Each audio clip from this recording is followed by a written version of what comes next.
Hello दोस्तों, स्वागत है आपका अपने यूट्यूब चैनल ओम सर क्लासेस में। दोस्तों, आज के क्लास में हम लोग रविवार से शनिवार तक का जितने भी हुई घटनाएं हैं वो कवर करने वाले हैं।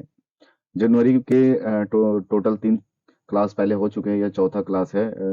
दोस्तों, कोई भी क्लास को आप स्किप मत कीजिएगा, पहले भी क्लास को देख लीजिएगा, क्योंकि जितने भी क्वेश्चन लगवाए जा रहे हैं वो बहुत ही ज़्यादा इंपॉर्टेंट है एग्जाम के पॉइंट ऑफ व्यू से। और आने वाले एग्जाम में ये क्वेश्चन 110% है कि एक या दो क्वेश्चन आपको दिखेंगे ही दिखेंगे। ठीक है, तो कोई भी क्वेश्चन को आप स्किप मत कीजिएगा। ठीक है, आप यदि चैनल पे नहीं हैं और सब्सक्राइब नहीं किए हैं तो प्लीज़ सब्सक्राइब कर लीजिएगा, क्योंकि बहुत ही ज़्यादा इंपॉर्टेंट क्लास होता है ये। बहुत ही ज़्यादा इसमें एफर्ट लगाया जाता है एमसीक्यू को कलेक्ट करने में। ठीक है, तो चलिए स्टार्ट करते हैं। तो आज का पहला क्वेश्चन है, अब्द अली कुरी द्वीप जो समाचार में देखा गया है हाल ही में किस महासागर में स्थित है? कौन सा महासागर में है? तो हिंद महासागर में है। कहाँ पे? हिंद महासागर में स्थित है। इसके बारे में जानते हैं। अल अली कुरी द्वीप सोकोट्रा से 65 मील दक्षिण पश्चिम में हिंद महासागर में सोकोट्रा द्वीप समूह का एक हिस्सा है। ठीक है, हालांकि यह यमन का है, लेकिन यह द्वीप भौगोलिक रूप से सोमालिया के करीब है। ठीक है, जो कैप ग्वार दाफ्यूर के लगभग 110 किलोमीटर उत्तर पूर्व में स्थित है। यह द्वीप चट्टानी है, 35 किलोमीटर लंबा है और 5 किलोमीटर चौड़ा है, जिसका सबसे ऊंची बिंदु 700 मीटर का है, जिसका क्या नाम है? माउंट जेबेल सालेह। इसका जो ऊंची बिंदु है उसका नाम है। ठीक है, 500 से कम निवासियों के साथ इसके निवासी मुख्य रूप से मछली पकड़ने पे निर्भर रहते हैं। इस द्वीप में स्थानिक यूफोरबिया अब्दल कुरी पौधा है यहाँ पे। ठीक है, नेक्स्ट क्वेश्चन है, किस संगठन ने वैश्विक जोखिम रिपोर्ट 2025 जारी किया है? किस संगठन ने वैश्विक जोखिम रिपोर्ट 2025 जारी किया है? तो विश्व आर्थिक मंच के द्वारा यह रिपोर्ट जारी किया गया। इसके बारे में जानते हैं। यह पहली बार 2006 में प्रकाशित किया गया था। 2024 से 25 की रिपोर्ट वैश्विक जोखिम धारण सर्वेक्षण जीआरपीएस पर आधारित है। यह अल्पकालीन 1 से 2 वर्ष और दीर्घकालीन 10 वर्ष अवधि में जोखिमों का आकलन करती है। ठीक है,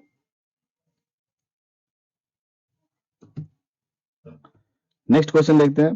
ट्राजन 155 मिलीमीटर ट्रोड आर्टिलरी गन सिस्टम भारत और किस देश द्वारा विकसित किया गया है? तो किस देश द्वारा? तो फ्रांस। फ्रांस और भारत से यह विकसित किया गया है। इसके बारे में जानते हैं। भारत और फ्रांस द्वारा विकसित ट्राजन 155 ट्रोल आर्टिलरी गन सिस्टम ने आर्मेनिया से निर्यात ऑर्डर प्राप्त किया है। ठीक है, यह 155 मीटर मिलीमीटर है, 52 कैलिबर टोड गन सिस्टम है, जिसे लार्जन एंड ट्रूबो ये कंपनी है। ठीक है, के एन डी एस फ्रांस द्वारा संयुक्त रूप से विकसित किया गया है और भारत में निर्मित किया गया है। ठीक है, इसमें उन्नत लक्ष्यकरण, अग्नि नियंत्रण प्रणाली, आसन परिवहन के लिए मॉड्यूलर डिजाइन, तेज फायरिंग दर और इलाके की अनुकूलता पे कार्य करता है। ठीक है, नेक्स्ट क्वेश्चन है, बहुराष्ट्रीय अभ्यास ला पेरोस के चौथे संस्करण में किस भारतीय नौसेना जहाज आईएनएस ने भाग लिया है? तो कौन? आईएनएस मुंबई ने भाग लिया है। इसके बारे में जानते हैं। स्वदेशी रूप से निर्मित निर्देशित मिसाइल विध्वंसक आईएनएस मुंबई अभ्यास ला पेरोस के चौथे संस्करण में भाग ले रहा है। ठीक है, इस अभ्यास में Australia, France, UK, US, Indonesia, Malaysia, Singapore और कनाडा के नौसेनाएं शामिल हैं। यह समुद्री स्थिति जनन, जागरूकता, निगरानी, अवरोध, हवाई संचालन और सूचना साझाकरण को बढ़ाने पर केंद्रित है। ठीक है, यह अभ्यास भारत की नौसेना के तालमेल, अंतर संचालन और नियम आधारित समुद्री व्यवस्था के प्रति प्रतिबद्धता को उजागर करता है। यह भारत प्रशांत क्षेत्र में सुरक्षित और विकास सुनिश्चित करने के लिए भारत के साकार विजन के अनुरूप है। ठीक है, नेक्स्ट क्वेश्चन देखते हैं। स्टार्टअप के लिए फंड ऑफ फंड्स योजना किस संगठन द्वारा संचालित की जाती है? तो कौन सा योजना, कौन सा संगठन द्वारा? तो भारतीय लघु उद्योग बैंक विकास बैंक द्वारा ये संचालित किया जाता है, चलाया जाता है ना। इसके बारे में जानते हैं। स्टार्टअप इंडिया मिशन की सफलता का श्रेय fund of funds for startup जैसे फंडिंग मैकेनिज्म को जाता है। एफएफएस को 2016 में 10,000 करोड़ रुपए के कोष के साथ लॉन्च किया गया था। ये याद रखिएगा, कितने कब ये लॉन्च किया गया था? 2016 में लॉन्च किया गया था, जिसे 14वें और 15वें वित्त आयोग के साथ जोड़ा गया है ना। इसका लक्ष्य भारतीय स्टार्टअप इकोसिस्टम को बढ़ावा देना है, घरेलू पूंजी तक पहुंच प्रदान करना इसका लक्ष्य है। ठीक है, नेक्स्ट क्वेश्चन देखते हैं। दोस्तों, ब्रिक्स अभी हाल ही में चर्चे में है, तो उसके बारे में जानते हैं। ब्रिक्स नाइजीरिया को ब्रिक्स समूह का एक साझेदार देश के रूप में शामिल किया गया है हाल ही में, ठीक है। यह ब्रिक्स का 9वां साझेदार देश है, ठीक है।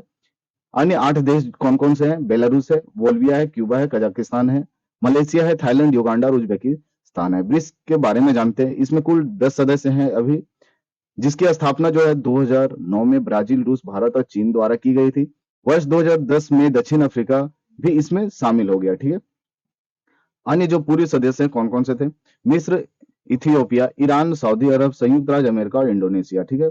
सहयोग के 3 स्तंभ कौन-कौन है? इसका जो मकसद है उसका कौन-कौन सा लक्ष्य है? तो राजनीतिक एवं सुरक्षा से संबंधित विषय के बारे में, आर्थिक एवं वित्तीय मामले में, सांस्कृतिक आदान-प्रदान और लोगों के बीच जुड़ाव करना, इनका 3 स्तंभ है, मुख्य धारा है, ठीक है। यह वैश्विक आबादी के लगभग 40%, वैश्विक जीडीपी के लगभग 37.3% हिस्से का प्रतिनिधित्व करते हैं। भारत कितने बार ब्रिक्स का मेजबानी किया है? तो ये 3 बार कर चुका है। जो कि पहला कब किया था? 2012 में, चौथा में ब्रिक्स सम्मेलन हुआ था उस समय, 8वां ब्रिक्स सम्मेलन हुआ था 2016 में, उस समय किया गया, और 13वां ब्रिक्स सम्मेलन का मेजबान किया था 2021 में, ठीक है। तो ये आप याद रखिएगा 2021 का, है ना। नेक्स्ट क्वेश्चन है, हाल ही में केंद्रीय रिजर्व पुलिस बल का महानिदेशक किसे नियुक्त किया गया? तो ज्ञानेंद्र प्रताप सिंह को। किसे? ज्ञानेंद्र प्रताप सिंह को अभी रिसेंट में केंद्रीय रिजर्व पुलिस बल का महानिदेशक के रूप में नियुक्त किया गया। इसके बारे में जानते हैं। असम पुलिस प्रमुख ज्ञानेंद्र प्रताप सिंह को केंद्रीय रिजर्व पुलिस बल का महानिदेशक नियुक्त किया गया है। गृह मंत्रालय के तहत भारत का प्रमुख केंद्रीय पुलिस बल सीआरपीएफ आंतरिक सुरक्षा सुनिश्चित करता है, ठीक है। इसकी स्थापना जो हुई थी 1939 में रियासतों में राजनीतिक अशांति के दौरान क्राउन रिप्रेजेंटेटिव पुलिस के रूप में की गई थी सीआरपीएफ का, ठीक है। नेक्स्ट क्वेश्चन देखते हैं, national advance surface to air missile system को किस संयुक्त राज्य अमेरिका और किस देश द्वारा संयुक्त रूप से विकसित किया गया है, ठीक है।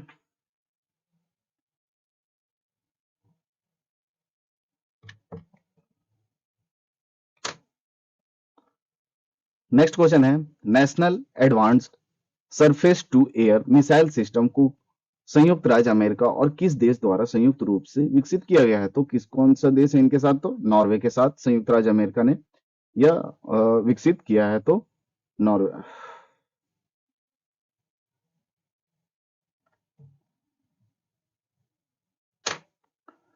नेक्स्ट क्वेश्चन है, national advanced surface to air missile system को संयुक्त राज्य अमेरिका और किस देश द्वारा संयुक्त रूप से विकसित किया गया है? तो नॉर्वे के साथ मिलके ये जो सिस्टम है उसे विकसित किया गया है। कौन कौन? संयुक्त राज्य अमेरिका और नॉर्वे, ठीक है। इसके बारे में जानते हैं, ताइवान ताकपे की सुरक्षा के लिए उत्तरी ताइवान में उन्नत national advanced surface to air missile system तैनात करेगा, ठीक है। NASAM नासाम्स एक मध्यम दूरी की जमीन पर आधारित वायु रक्षा प्रणाली है, जिसे रेथियन और कांग्रेसबर्ग डिफेंस एंड एरोस्पेस द्वारा विकसित किया गया है। यह प्रणाली विमान, हेलीकॉप्टर, क्रूज मिसाइल्सों, यूएवी और हवा से सतह पर मार करने वाले खतरों से बचाती है। यह उच्च मूल्य वाली संपत्तियों और जनसंख्या केंद्रों की रक्षा करती है, ठीक है। 2005 से अमेरिका की राजधानी की वायु सुरक्षा का हिस्सा रहा हुआ है। नासाम पहली नेटवर्क वाली छोटी और मध्यम दूरी की प्रणाली है जो अन्य रक्षा उपकरणों के साथ एकीकृत है, ठीक है। नेक्स्ट क्वेश्चन है, हाल ही में खबरों में आया ऑस्ट्रेलियो नेक्स्ट क्वेश्चन है, हाल ही में खबरों में आया एस्ट्रोलोपिथेकस क्या है? तो एस्ट्रोलोपिथेकस क्या है? तो विलुप्त प्राइमेट्स की एक प्रजाति है, याद रखिएगा, विलुप्त प्राइमेट्स की एक प्रजाति है। नेक्स्ट क्वेश्चन है, किस संगठन ने रक्त कैंसर के इलाज के लिए दूसरी जीवित दवा कार्टेमी की मंजूरी दी है? तो केंद्रीय औषधि मानक नियंत्रण संगठन ने यह मंजूरी दी है, ठीक है। इसके बारे में जानते हैं, केंद्रीय औषधि मानक नियंत्रण संगठन ने कार्टेमी की मंजूरी दे दी है, जो एक दूसरी जीवित दवा है जो कैंसर के इलाज के लिए डिजाइन की गई है। Chimeric antigen receptor T cell therapy है ये, ठीक है। जीवित दवाओं में रोगी की कोशिकाओं को संशोधित करना और उनके शरीर में फिर से पेश करना शामिल है। कार टी सेल थेरेपी एक अभिनव इम्यूनोथेरेपी है जो कैंसर कोशिकाओं को लक्षित करने के लिए टी कोशिकाओं को अनुवांशिक रूप से इंजीनियरिंग किया जाता है, ठीक है। नेक्स्ट है ला पैरो सैन्य अभ्यास, ठीक है। यह जो हाल ही में हुआ है उसमें भारत सहित हिंद प्रशांत क्षेत्र के 9 देशों को नौसेनाएं बहुपक्षीय सैन्य अभ्यास ला पेरोस में हिस्सा ले रही है। ठीक है, इसके बारे में जानते हैं। यह अभ्यास हिंद महासागर और प्रशांत महासागर के बीच स्थित मलक्का, सुंडा और लोम्बोक जैसे राजनीतिक रूप से महत्वपूर्ण जल डमरू मध्य में फ्रांस द्वारा आयोजित किया जाता है। यह ठीक है, भाग लाने वाले जो देश हैं वो कौन से हैं? ऑस्ट्रेलिया है, कनाडा है, संयुक्त राज्य अमेरिका है, France, Bharat, Indonesia, Malaysia, UK और सिंगापुर है। ठीक है, इसका लक्ष्य क्या है? समुद्री निगरानी करना, अवैध गतिविधियों को रोकना और समुद्री व हवाई अभियानों में सहयोग बढ़ाकर साझा समुद्री स्थिति जन्य जागरूकता को विकसित करना इसका लक्ष्य होता है। इस अभ्यास को करना है ना। नेक्स्ट क्वेश्चन है, प्रलय मिसाइल किस संगठन ने विकसित की है? तो रक्षा अनुसंधान एवं विकास संगठन डीआरडीओ द्वारा यह विकसित की गई। इसके बारे में जानते हैं। प्रलय मिसाइल भारत की पहली सामरिक अर्ध बैलिस्टिक मिसाइल है जिसे गणतंत्र दिवस परेड के प्रदर्शित किया जाएगा। ठीक है, कब? गणतंत्र दिवस परेड में यह प्रदर्शित किया जाएगा।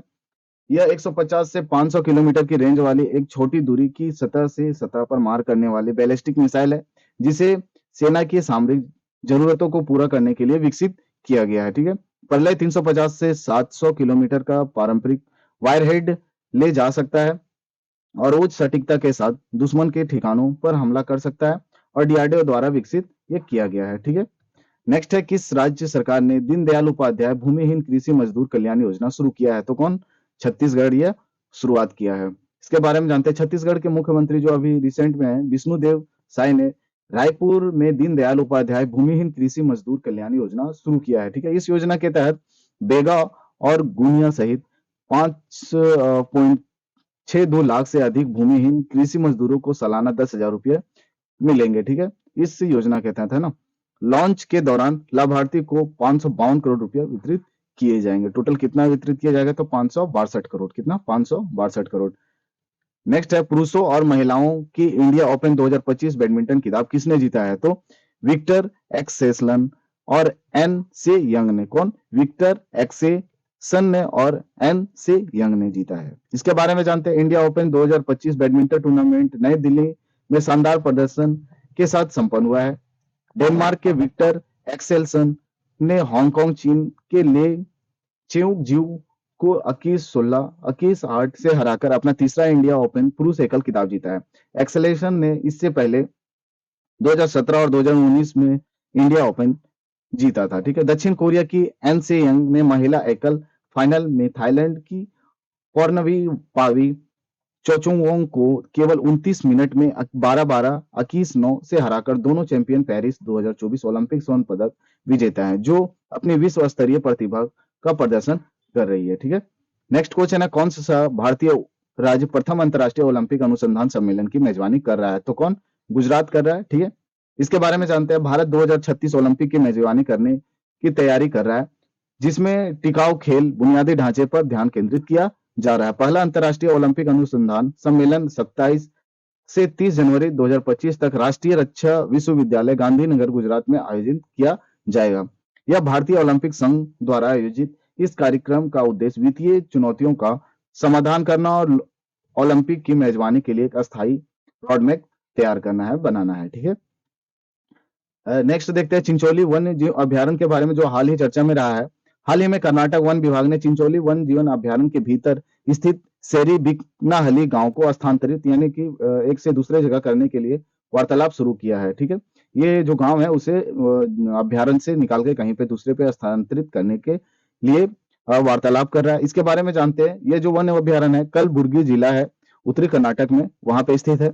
2011 में इसे अभ्यारण्य घोषित किया गया था। कब किया गया था? 2011 में चिंचोली वन्य जीवन अभ्यारण्य को अभ्यारण्य घोषित किया गया। यह दक्षिण भारत का पहला शुष्क भूमि वन जीवन अभ्यारण्य है। वनस्पति जो इसमें है कौन कौन से है? शुष्क पर्णपाती है, अर्ध पर्णपाती है। यह किनारों पर बबूल हुआ सागौन के वृक्ष भी पाए जाते हैं। ठीक है, प्रमुख जो वनस्पतियां हैं रेड सौंडर्स है और चंदन का पेड़ है। ठीक है, कौन कौन से जीव इसमें रहते हैं? तो ब्लैक बग रहता है, चार सिंग वाला मिर्ग रहता है, फ्रूट बैग और लकड़बग्घा भारतीय भेड़िया, ये सब जीव उस अभ्यारण्य में निवास कर रहे हैं। ठीक है, चंद्रमापल्ली बांध इस यहाँ पे है जो कि वन्य जीवारण को जल उपलब्ध कराता है। कौन सा बांध? तो चंद्रमापल्ली बांध। कौन सा? चंद्रमापल्ली बांध जो है वह इस अभ्यारण्य को जल उपलब्ध कराता है। यहाँ की जो जनजाति कौन कौन सी है? तो लंबानी तांडा। कौन जनजाति है? तो लंबानी तांडा यहाँ पर जो जनजाति है वो निवास करती हैं। ठीक है। नेक्स्ट क्वेश्चन है, खेलो इंडिया विंटर गेम्स का आयोजन कहाँ पर किया गया है? तो लद्दाख और जम्मू कश्मीर में ये आयोजन किया गया। इसके बारे में जानते हैं। केंद्रीय खेल मंत्री मनसुख मांडविया ने 23 जनवरी को लद्दाख में खेलो इंडिया विंटर गेम्स 2025 का उद्घाटन किया। ठीक है। इस आयोजन में 19 टीमों ने भाग लिया। इसमें आइस हॉकी और स्केटिंग प्रतियोगिता शामिल है। ठीक है। बर्फ के खेलों पर केंद्रित दूसरा चरण 22 से 25 फरवरी तक जम्मू और कश्मीर में हुआ। ठीक है। लद्दाख दूसरी बार मेजबानी कर रहा है, जिसमें 428 एथलीटों सहित 594 प्रतिभागी भाग लिए हैं। दूरदर्शन स्पोर्ट्स पर इन कार्यक्रम को सीधा प्रसारण किया जाएगा। ठीक है। नेक्स्ट है, मन्नान समुदाय मुख्य रूप से किस राज्य में पाया जाता है? कौन समुदाय? मन्नान समुदाय किस राज्य में पाया जाता है? तो ये केरल राज्य में पाया जाता है। केरल में मन्नान समुदाय के आदिवासी राजा रमन राजमन्नान दिल्ली में गणतंत्र दिवस परेड में भाग लेंगे।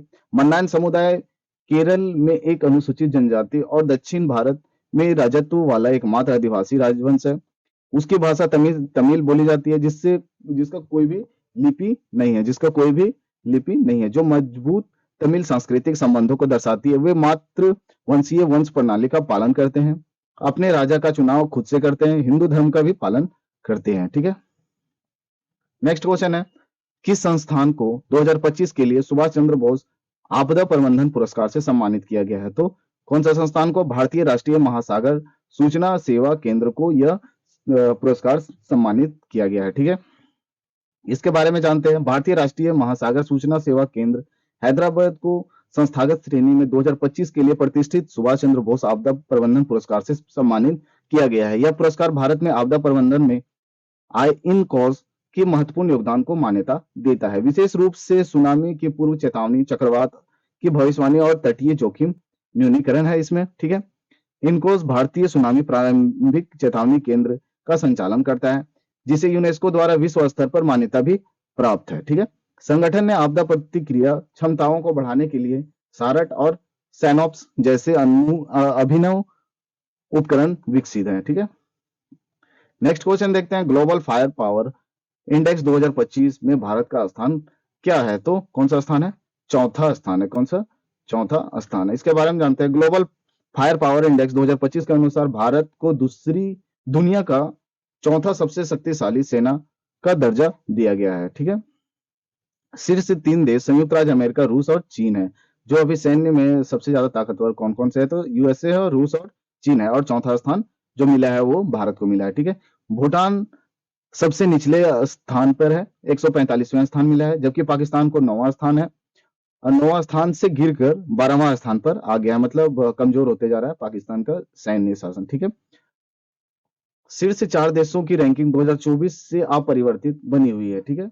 ग्लोबल फायर पावर इंडेक्स 145 देशों की सैन्य शक्ति की तुलना उनकी युद्ध क्षमताओं के आधार पर करता है। टोटल कितने देश? 145 देश के बीच में यह युद्ध क्षमता के आधार पर यह निर्णय लिया जाता है।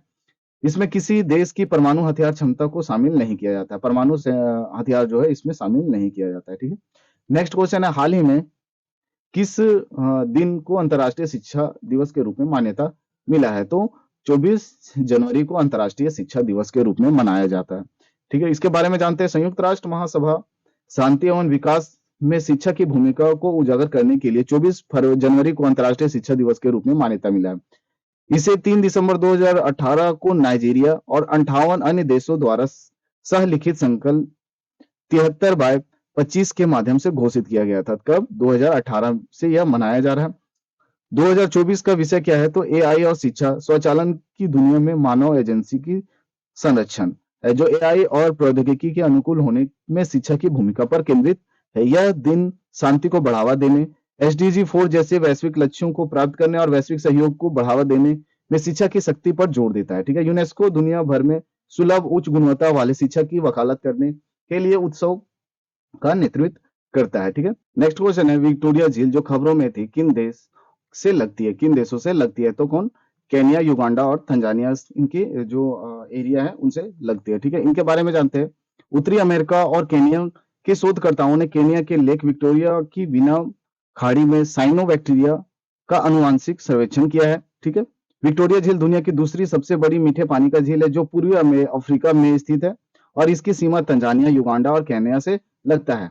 इसे विक्टोरिया न्याजा जो कि केन्या, नुलुबाले जो कि युगांडा, उकेरेवा जो तंजानिया के नाम से भी जाना जाता है। यह झील व्हाइट नाइल का स्रोत है। कौन सा है? व्हाइट नाइल का स्रोत है जो सूडान में ब्लू नाइल के साथ मिलकर नील नदी का निर्माण करता है। ये याद रखिएगा, सूडान में ब्लू नाइल के साथ मिलकर नील नदी का निर्माण करता है। ठीक है, यह विश्व स्तर पर सबसे बड़े मीठे पानी के मत्स्य पालन को समर्थन प्रदान है, जो कि प्रतिवर्ष 1 मिलियन टन मछली का उत्पादन करता है और 4 मिलियन लोगों की आजीविका को बनाए रखता है।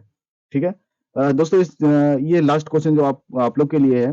63वां केंद्रीय भू वैज्ञानिक प्रोग्रामिंग बोर्ड की बैठक आयोजित की गई है, वो कहाँ पे आयोजित की गई है? कमेंट बॉक्स में बताना है कि सही आंसर क्या होगा इसका। ठीक है दोस्तों, इसी के साथ आज का क्लास समाप्त होता है। जितने भी क्वेश्चन थे वो बहुत ही ज्यादा इंपॉर्टेंट थे। इससे 1 या 2 क्वेश्चन अगर जनवरी माह में अगर कोई भी क्वेश्चन अगर उठाता है एग्जाम में, तो इससे आपको 1 या 2 क्वेश्चन देखने को मिलेगा, क्योंकि बहुत ही ज्यादा रिसर्च करके बहुत ही ज्यादा इंपॉर्टेंट क्वेश्चन को सेलेक्ट करके आपको इस क्लास में दिया गया है। ठीक है, तो जितने भी क्वेश्चन है उसका रिवाइज कीजिएगा। ठीक है, तो मिलते हैं नेक्स्ट वीडियो में। दोस्तों, यदि आप लोग नए हैं तो फिर से आप लोग को बोलना चाहता हूँ कि आप लोग सब्सक्राइब कर लीजिएगा। ठीक है, तो मिलते हैं नेक्स्ट वीडियो में। Thank you.